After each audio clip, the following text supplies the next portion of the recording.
Hi and Assalamualaikum. My name is Amni Binti Musa. In this video, I'm going to explain about freezing curve.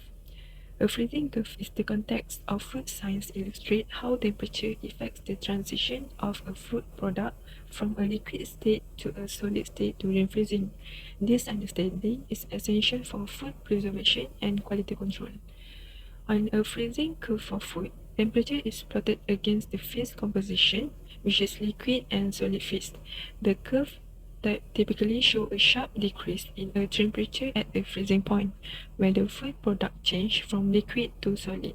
This phase transition is critical for determining the freezing time and method to ensure the food quality. Let's look at the graph for a better understanding. For the section AB, the food is cooled to below its freezing point. At point B, the water remains liquid, although the temperature is freezing point. This also known as supercooling and partly determine the crystal size.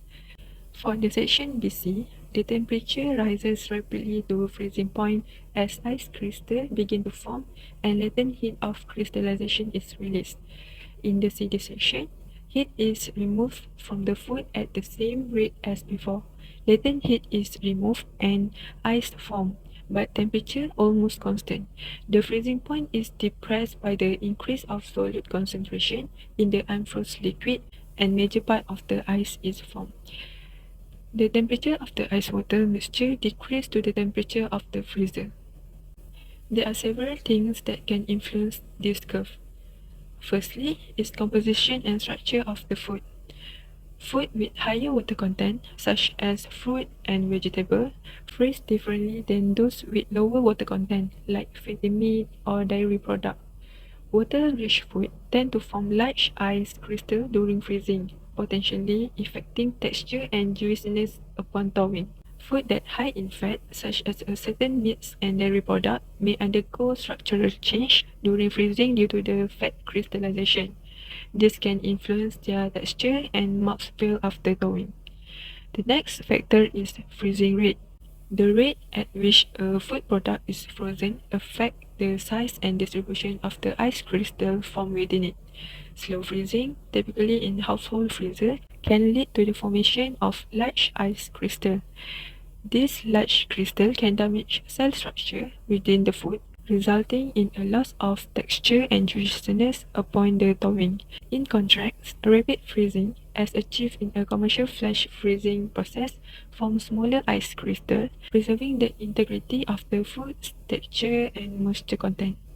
The presence of additive or ingredient also can be one of the factors. Some food additives, such as antioxidant and stabilizer, are added to prevent oxidation reaction and maintain the stability of the food during freezing and storage.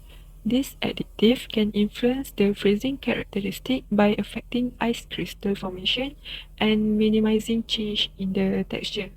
Sugar and sweetener can lower the freezing point of food, allowing them to remain semi-frozen and slushy at temperature below zero.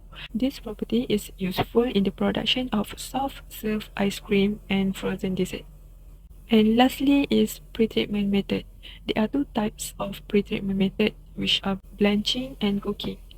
Pre-blanching vegetable before freezing can inactivate enzymes that cause degradation and loss of color during storage.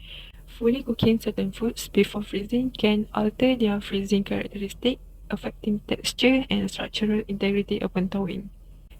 A real-world example of freezing curve in the industry illustrate how different food will freeze under a different condition, highlighting their practical implication for quality and preservation. Here, I'm going to give some detail and explanation. For frozen vegetable, the freezing curve of vegetables such as peas or broccoli illustrate the optimal temperature range for preserving color, texture, and nutrient content. Next, for the ice cream, understanding the freezing curve of ice cream is crucial for achieving smooth texture and preventing crystallization during storage. And lastly, for the frozen milk, in frozen milk, the freezing curve dictates the optimal freezing process to maintain flavor and quality of a shelf life. So, in a conclusion, freezing curves are a vital tool in a food industry for maintaining product quality and ensuring customer satisfaction. By understanding how temperature affects phase transition in food, manufacturers can optimize freezing process to preserve freshness, taste, and nutritional value. This knowledge unleashes innovation in food preservation and stock technique, contributing to the diversity and quality of frozen food products available to consumers. That's all for this video. I hope you can understand this. Bye.